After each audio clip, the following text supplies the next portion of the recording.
Assalamualaikum warahmatullahi wabarakatuh. Good morning students. How are you today? I hope you always healthy. Before we start from study, let's say Basmalah. Bismillahirrahmanirrahim. Welcome to my class students. Selamat datang di kelas Miss Lulu. Semoga kita semua selalu diberikan kesehatan. Amin. Hello students, today we learn about chapter 6 part 2. Do you know the way to? Jadi hari ini pembelajaran kita sudah memasuki chapter 6 dengan tema tahukah kamu jalan menuju? Before I explain about the material, I want to remember you about the goals. First, the students are able to ask for and give the direction. Second, the students are able to identify the history of monuments in Jakarta. Jadi, seperti biasa, sebelum Miss Lulu menjelaskan materi, Miss Lulu akan mengingatkan kembali tujuan pembelajaran pada hari ini. Tujuan pembelajaran hari ini adalah yang pertama, kalian dapat meminta dan memberitahu tentang arah. Yang kedua, kalian dapat mengidentifikasi tentang sejarah atau cerita monumen yang ada di Jakarta. Minggu lalu kita mempelajari tentang poin pertama, dan pada minggu ini kita mempelajari tentang poin kedua, yaitu mengidentifikasi tentang sejarah atau cerita monumen yang ada di Jakarta. Monuments in Jakarta. Jadi sekarang Miss Lulu akan menjelaskan beberapa monumen yang ada di Jakarta. Look at the picture. Pasti kalian sudah sering melihat patung ini ketika kalian di jalan. Kalian pernah melihat patung ini. Ini adalah Farmers Monument atau Monumen Tugu Tani. Look at the picture. Nah, ini pasti sudah terkenal di Jakarta. Ini adalah Welcome Monument atau Monumen Selamat Datang. Look at the picture. Ini adalah Irian Jaya Liberation Monument atau Monumen Pembebasan Irian Jaya. Look at the picture.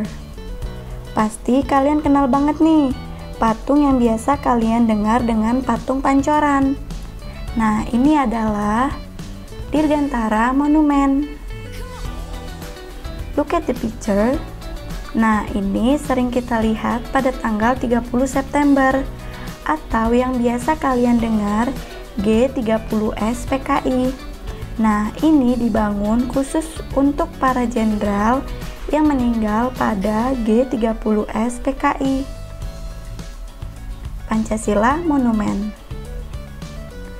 Look at the picture. Nah, ini yang terakhir.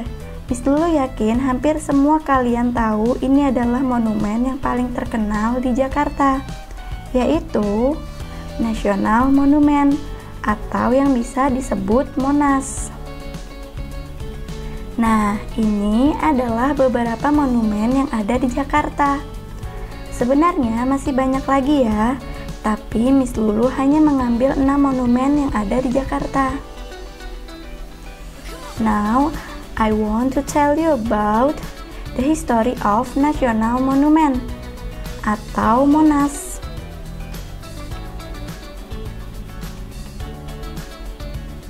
The National Monument has a 132 meters tower in the center of Merdeka Square, Central Jakarta. It is the national monument of the Republic of Indonesia.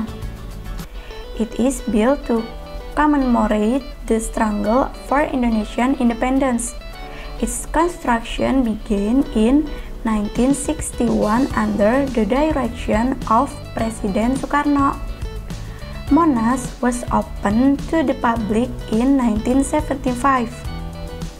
It consists of a 117.7 meters obelisk 45 meters square platform at a height of 17 meters. The obelisk itself is clad with Italian marble. Monumen Nasional memiliki menara setinggi 132 meter di tengah lapangan Merdeka Jakarta Pusat. Ini adalah Monumen Nasional Republik Indonesia. Dibangun untuk memperingati perjuangan kemerdekaan Indonesia.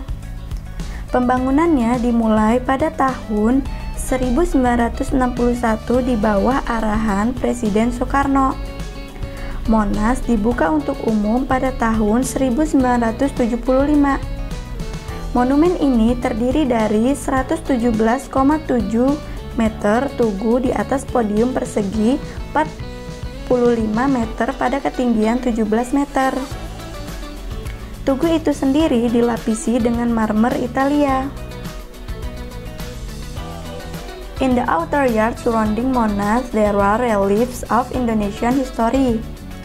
The reliefs show the European colonization of the Indonesian archipelago. They also display various popular local uprisings, modern Indonesia organization in the early 20th century, the Japanese occupation, the proclamation of independence, and post-independence developments.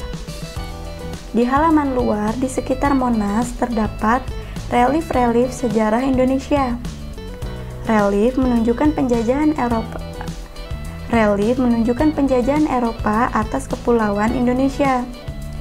Mereka juga menampilkan beberapa pemberontakan lokal populer, organisasi modern Indonesia di awal abad ke-20, penjajahan Jepang, proklamasi kemerdekaan, dan perkembangan pasca kemerdekaan.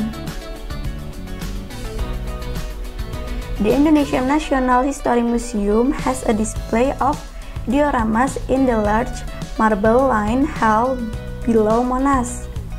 There are a total of 51 dioramas around the walls and in the center of the hall.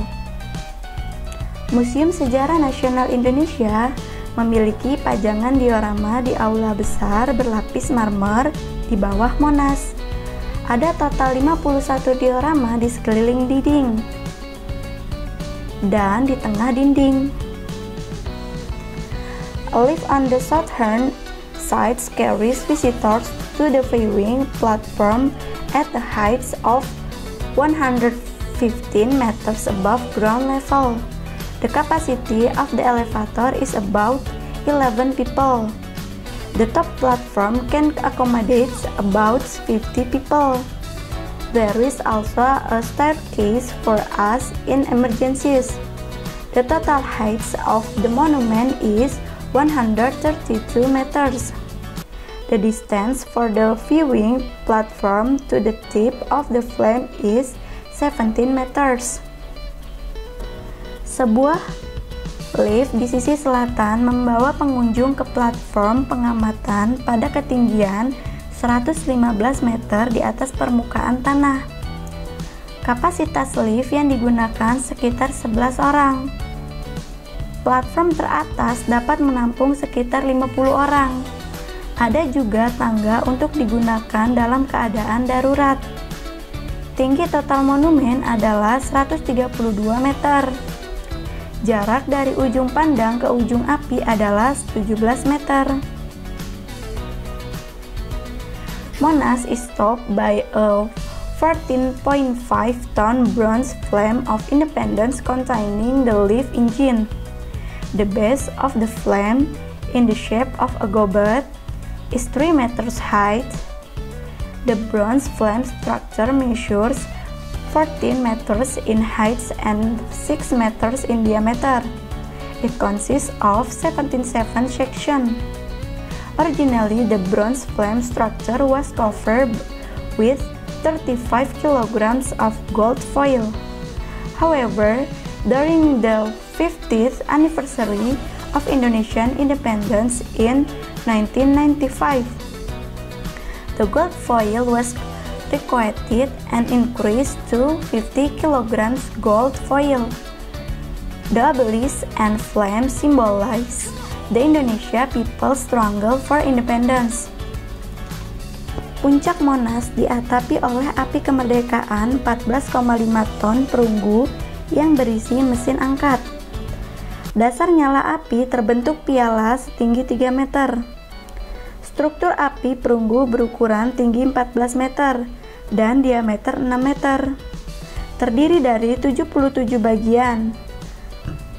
Awalnya, struktur api perunggu ditutupi dengan 35 kg lapisan emas. Namun, pada peringatan 50 tahun kemerdekaan Indonesia pada tahun 1995, lapisan emas tersebut dilapisi ulang dan ditingkatkan menjadi 50 kg lapisan emas. Tugu dan nyala api melambangkan perjuangan rakyat Indonesia untuk kemerdekaan. Nah, jadi ini adalah sejarah dari Monas atau National Monument. Paham ya penjelasan materi hari ini tentang monumen yang ada di Jakarta. Now I have exercise for you. Sekarang Miss Lulu punya latihan untuk kalian. Pilih T jika pertanyaannya benar, F jika pertanyaannya salah sesuai dengan teks National Monument yang barusan Miss bacakan tadi. Oke, jangan lupa tugasnya dikerjakan. Miss tunggu hari ini. Thank you for watching my video. See you next week. Bye bye.